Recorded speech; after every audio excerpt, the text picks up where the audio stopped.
Saya duduk, saya berdiri di sini, tapi hati ya Bu ya. Bismillahirrahmanirrahim. Assalamualaikum warahmatullahi wabarakatuh. Selamat pagi Bapak Ibu. Hari ini akan melakukan apa? Tes, cek darah. Apa Bu? Cek kesehatan. Sebelum kita memulai acara cek kesehatan, ada baiknya kita berdoa terlebih dahulu agar cek kesehatan ini benar-benar membuat kita sehat selalu ya Bu. Walaupun sudah berumur lansia 17 tahun ke atas, kita tetap harus sehat. Semangat ya Bapak Ibu ya. Berdoa dimulai.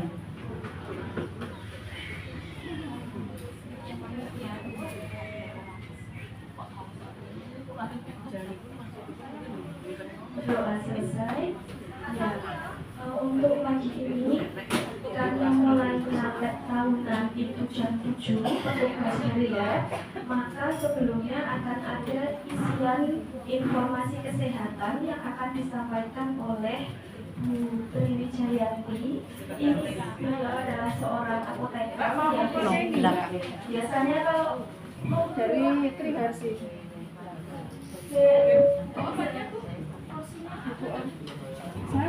Beliau adalah seorang apoteker. Biasanya Bapak Ibu mengambil obat dulu yang saya periksa setiap bulan kok ini kan saya yang saya adalah terus baru tak sampai di sini. mau Putri, tepuk tangan untuk Putri. Oh iya, nanti nih kalau ke sini ya, saya nanti kan ke sini tak bawa. Bismillahirrahmanirrahim. Assalamualaikum warahmatullahi wabarakatuh. Selamat pagi Bapak Ibu semua. Sampun dapat tempat duduk Ibu? Oke. Alhamdulillah hari ini kita bisa berkumpul bersama-sama masih dalam keadaan sehat walafiat dan semangat nih. Sudah sarapan belum ini? Oh belum. Biasa sarapan apa bosan? Oh biasa sarapan, berarti ini memang belum sarapan. Makanya kok kelihatan agak lemas-lemas sedikit ya. Nanti setelah ini bisa, kalau sudah melihat hasil pengecekan kesehatannya semuanya normal, makannya agak telat juga kayaknya enggak kenapa-napa. Tadi sudah mengecek tensi ya? Oke, tensinya berapa ibu-ibu, bapak-bapak ini? Yang tinggi? Oh, berapa ibu? 200 lebih. Betul. Baiklah Bapak Ibu sekalian, hari ini saya Triwijayanti, apoteker klinik Jasmine akan memberikan edukasi berkaitan. Kalau hari ini saya akan mendiskusikan dengan materinya adalah diabetes mellitus. Sebelumnya, kapan terakhir mengecek kadar gula darah Bapak Ibu sekalian? Sebulan yang lalu berapa Bapak? 100. Oke. Yang lain?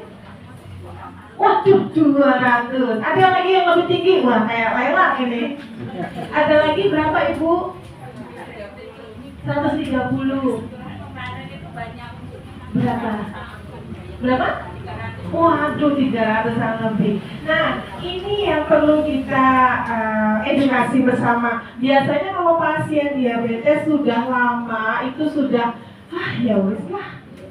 Tiap hari yo segini, mau tinggi yo segini, mau rendah ya segini. Makanya hari ini kita merefresh.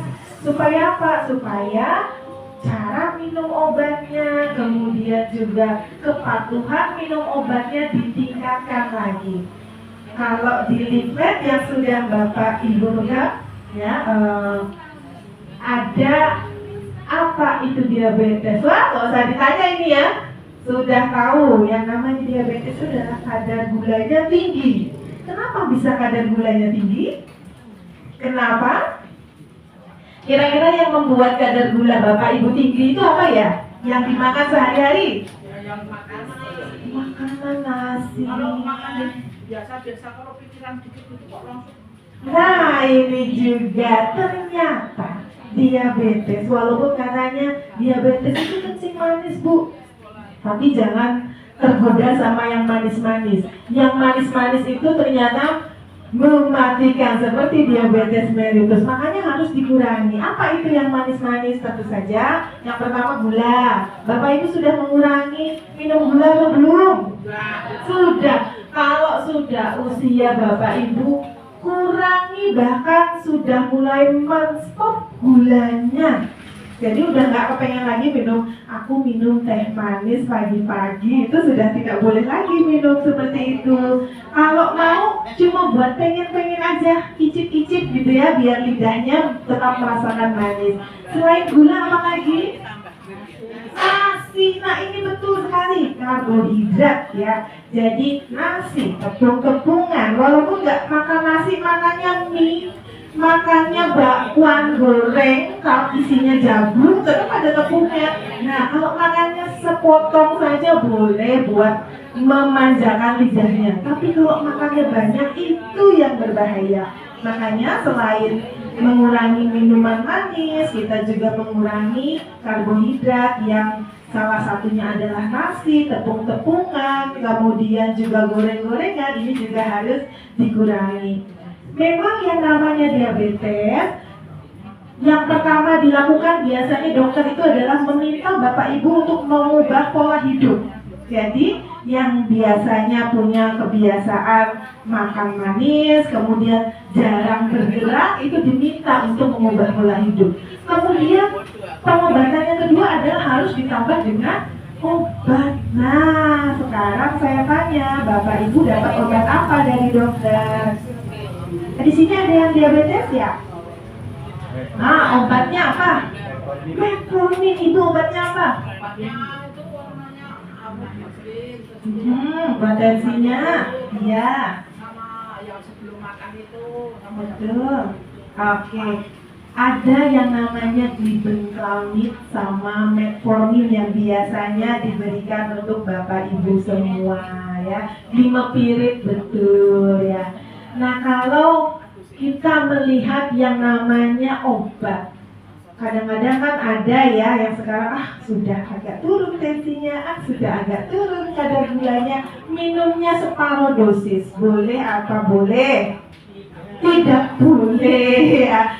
Yang boleh mengurangi dosis itu nanti adalah dokter.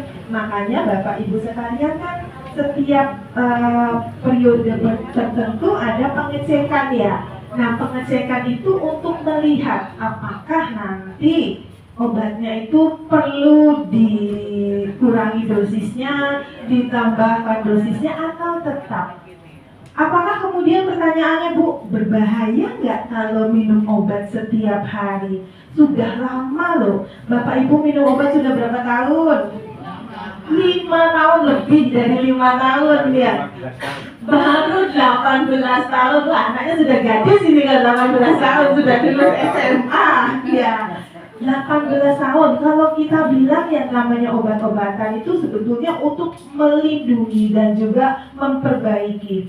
Hari ini kita bicara diabetes. Diabetes itu adalah, Bapak Ibu tahu ada yang namanya insulin ya. Mungkin kalau yang sudah kadar gulanya tinggi sudah dikombinasi dengan insulin, tapi ada juga yang tidak dikombinasi dengan insulin. Nah, sebetulnya obat itu adalah membantu tubuh kita memperbaiki. Kalau sudah lansia, tentu saja fungsi dari organ-organ tubuhnya sudah mulai berkurang.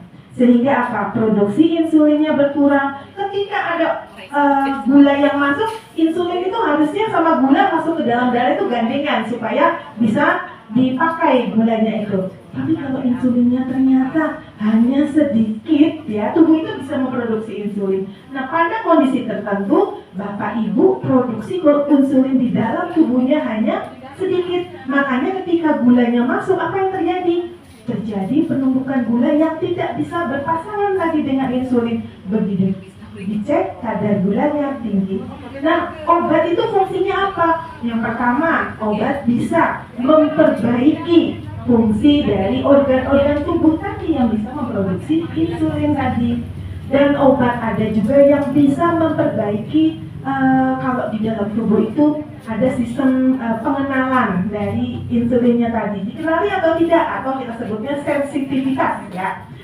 Nah, sehingga monggo silahkan Ibu, masih ada kursi lagi, oh ada di belakang, silahkan.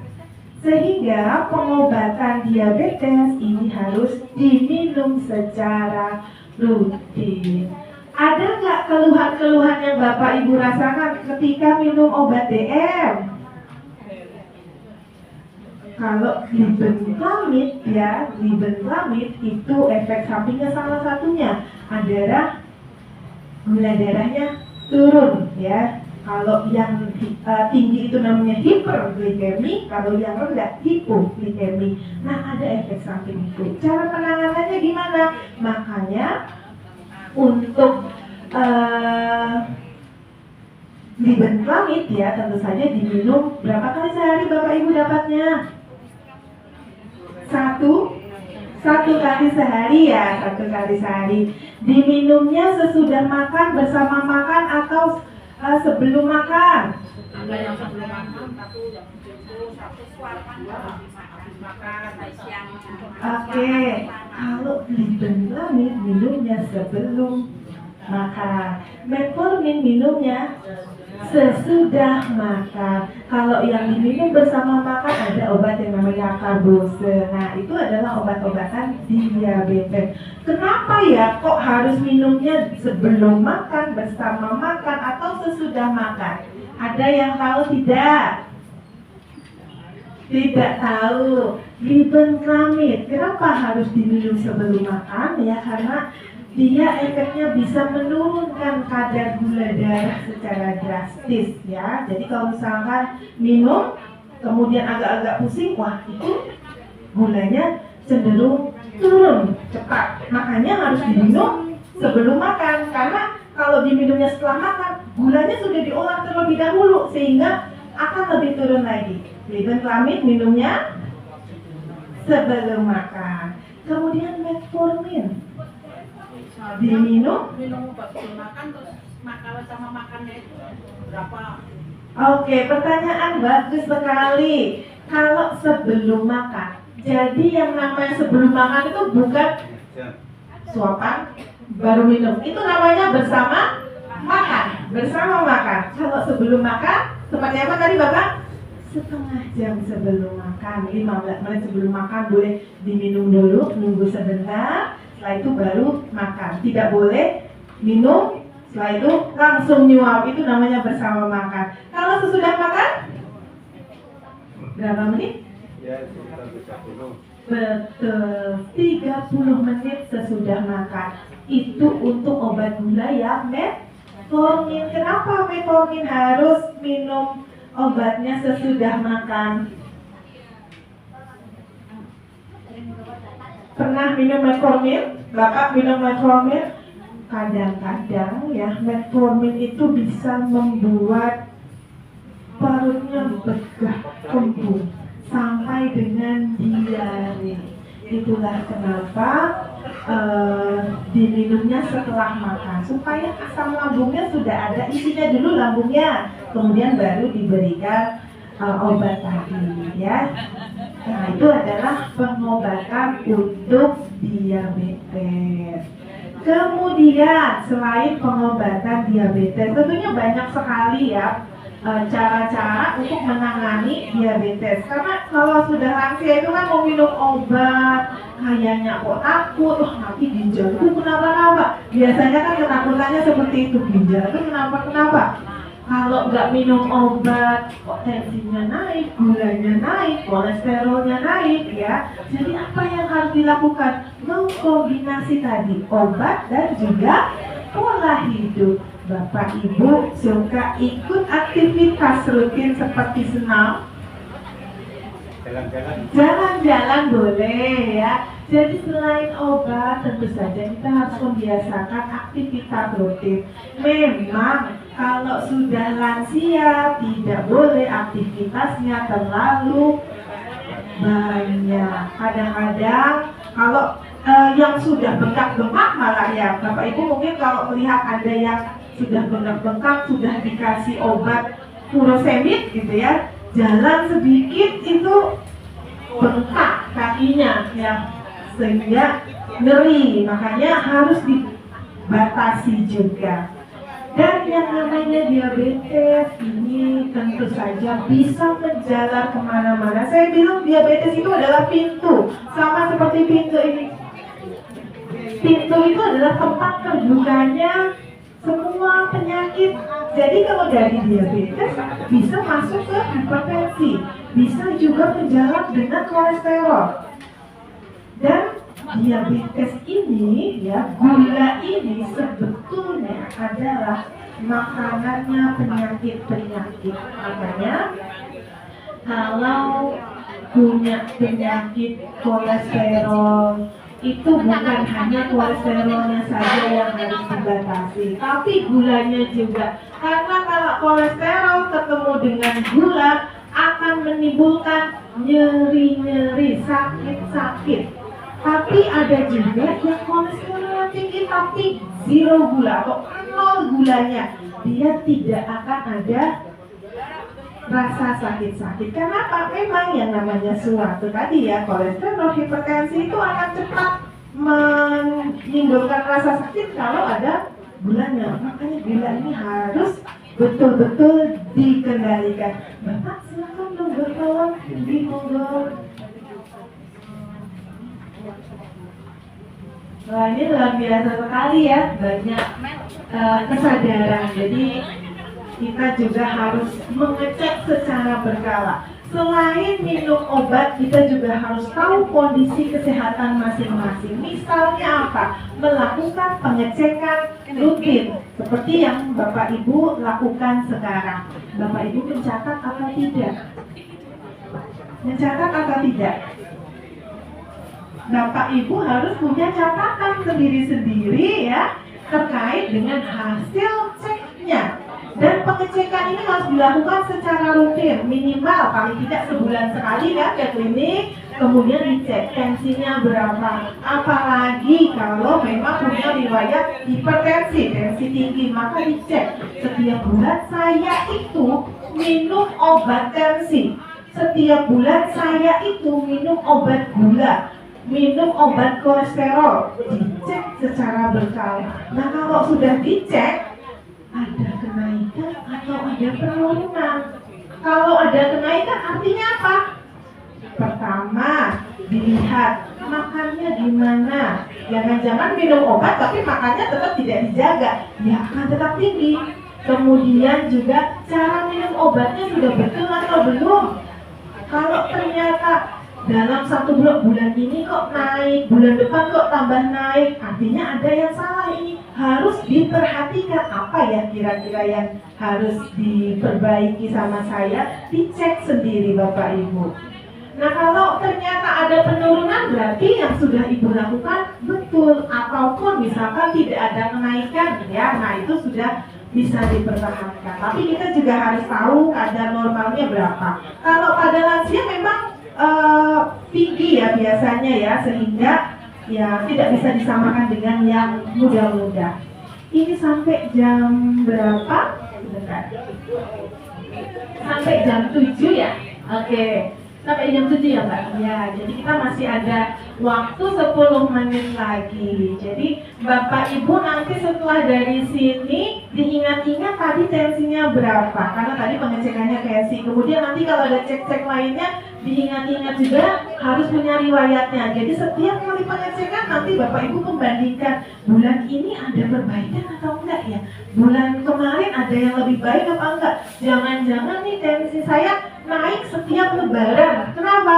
Karena banyak masak-masakan, santen-santenan. Nah itu nanti bisa dilihat, oh ternyata kalau saya bulan ini tuh saya banyak makan santan, ternyata tensi saya tinggi, gula darah saya juga kemudian ikut tinggi. Sehingga apa yang dilakukan? Dia harus membatasi. Dari situ pencatatan itu yang sebetulnya bisa membuat Bapak Ibu jadi peduli dengan cara minum obat tadi. Oke, Bapak Ibu sekalian, kita buka sesi diskusi dulu. Apa ada yang mau ditanyakan? Boleh, monggo. Silakan Bapak. Saya mendekat nih.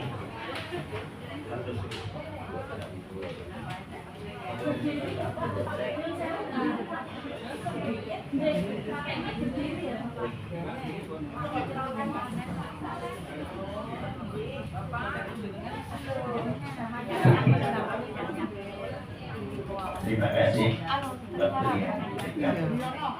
Saya sudah cek. Seperti ini 3 kali pun, tapi belum mendapatkan bagaimana caranya. Terima kasih.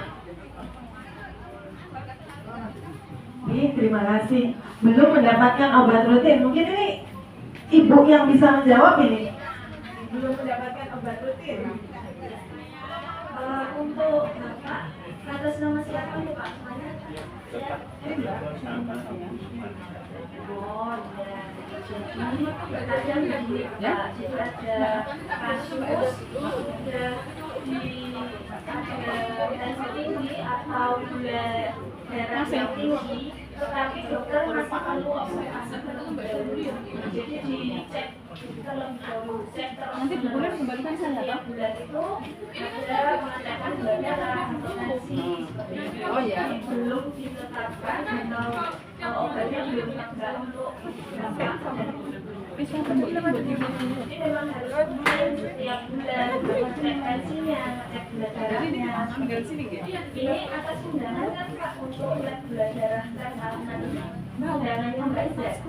Ya itu maka karena Bapak sudah mendapat keistimewaan, kami mendaftarkan Bapak dan Ibu untuk mengikuti program Prolanis ini agar setiap bulan itu terkontrol gula darahnya, terkontrol untuk tensinya. Tidak perlu obat rutin, malah lebih bagus kok Bapak Ibu.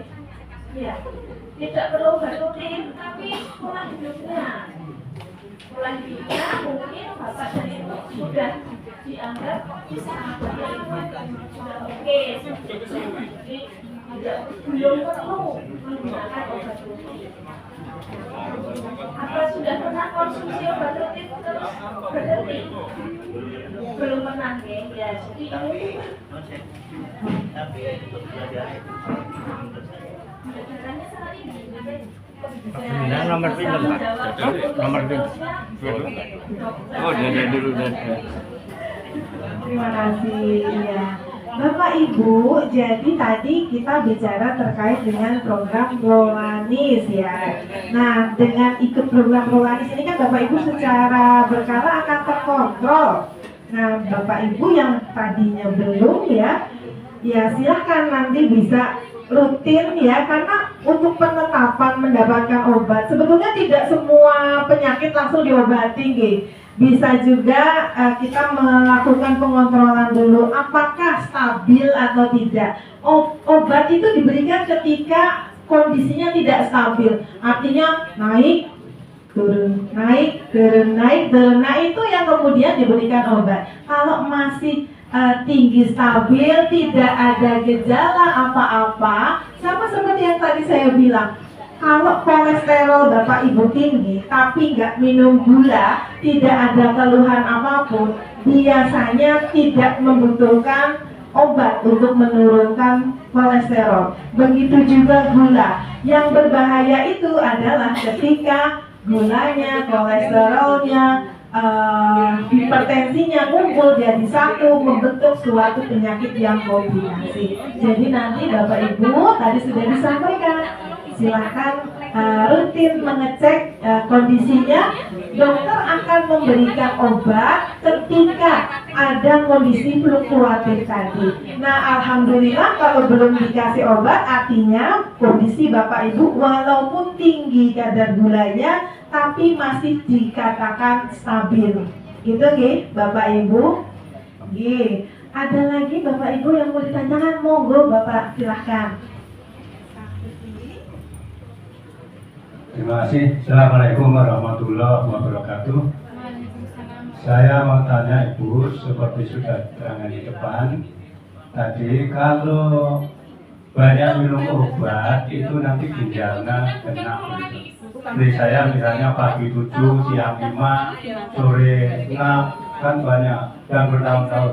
Apakah betul nanti ginjalnya kena? Yang kedua, kalau kontrol gula, obat gula itu kami sudah normal, apakah boleh minum manis seperti biasa, normal, pagi siang sore begitu? Yang kedua, kalau gula sudah normal, apakah boleh berhenti kontrol? Terima kasih. Assalamualaikum warahmatullahi wabarakatuh. Waalaikumsalam warahmatullahi wabarakatuh. Wah, luar biasa sekali pertanyaannya. Ya, yang pertama tadi, kenapa kok banyak minum obat tapi ginjal kena gitu ya? Karena banyak sekali yang mengatakan bahwa nanti kalau minumnya banyak ginjalnya kena. Bahkan ada yang sengaja, wah ini kasihan ini, bapakku, ibuku minum obatnya kebanyakan, terus dikurangi dingin wae. Nah itu yang tidak boleh. Sebetulnya kita melihat asas manfaatnya.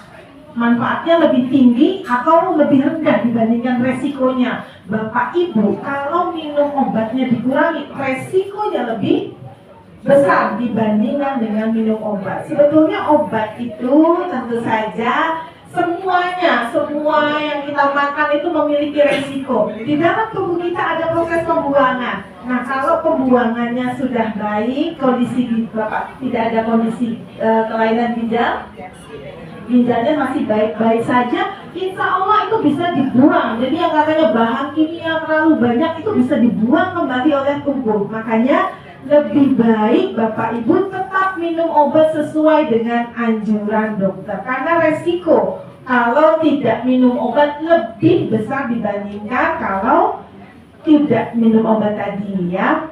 Nah, untuk pertanyaan yang kedua tadi sudah normal boleh minum manis nggak normal juga boleh minum manis Pak, sedikit saja. Kalau sudah lansia nggak boleh kepengen minum 1 gelas es teh apalagi minum boba. Anak zaman sekarang kan itu minumnya milk tea boba, wah itu sudah haram ya untuk lansia. Jadi dikurangi sekali untuk minum. Kalau untuk minum minuman manis silakan boleh sedikit saja. Yang penting bisa terasa saja bahwa kita minum manis. Tapi tadi dicek secara berkala ya Pak ya, untuk melihat apakah dengan minum manis ada lonjakan atau tidak. Karena kalau tadinya normal, kemudian punya tensi, punya jantung, punya kolesterol, minum gula sedikit langsung kerasa sakitnya. Makanya kenapa kok walau sudah normal gulanya harus tetap dikurangi, karena ada penyakit-penyakit pembawanya kan. Gitu nih Pak. Kemudian boleh nggak berhenti minum obat? Boleh kalau dari dokternya sudah menyarankan berhenti. Tapi kalau tidak menyarankan berhenti tidak boleh ya. Makanya harus dicek secara berkala. Betul? Begitu Bapak. Ini matur nuwun sangat. Ada lagi pertanyaannya? Boleh dulu. Diabetes katanya lebih baik 81 329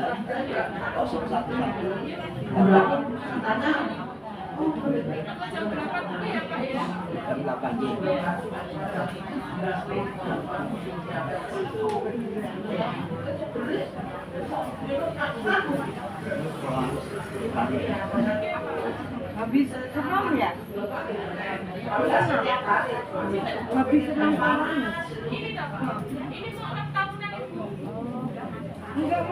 Terima kasih Ibu. Ya sekarang banyak sekali ya gula pengganti yang katanya ya, gula pengganti gula untuk diabetes, kemudian garam untuk hipertensi ya. Pada prinsipnya yang namanya gula itu sistem rokoknya sama, yang manis ya. Hanya saja manisnya dipekatkan, jadi penggunaan sedikit sudah terasa sangat manis. Jadi 1 tetes gula, ada yang namanya gula apa itu yang namanya stevia ya, stevia. Nah itu kan sebetulnya dari alam katanya ya.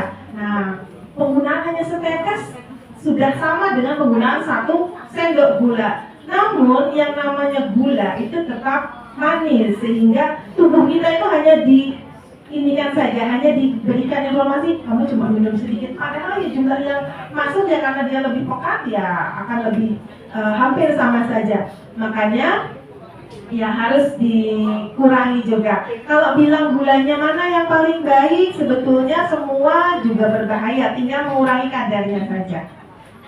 Sudah habis waktunya? Oh iya, karena saya ini kebetulan saya punya surprise, ada 2 ini ya. Pertanyaannya ada 2 yang bisa menjawab. Kalau zaman dulu, Bapak Ibu punya cucu nanti buat cucu-cucunya. Kalau dulu ingat ada Tupperware ya. Saya dulu pengguna Tupperware, makanya saya punya. Saya mau tanya, yang bisa menjawab bisa angkat tangannya. Bagaimana cara penggunaan obat glibenclamid? Kapan bisa menggunakan glibenclamid?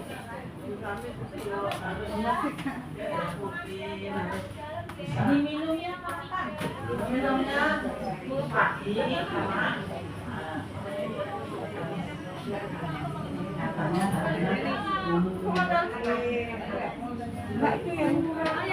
Pak, coba ada yang mau menjawab ini Bapak? Sudah, tapi baru ini baru edukasi Belum. dengan nomor berapa? Berarti ini masih nomor 1 aja.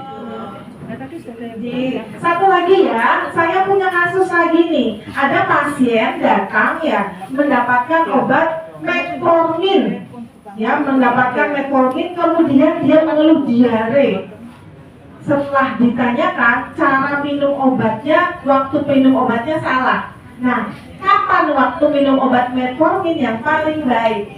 Sesudah makan. Betul sekali, tepuk tangan terakhir moga Bapak. Terima kasih Bapak Ibu semua. Hari ini sudah mendapatkan edukasi, mudah-mudahan bisa bermanfaat. Jika ada yang ditanyakan atau butuh konsultasi bisa menghubungi saya ataupun juga menghubungi nomor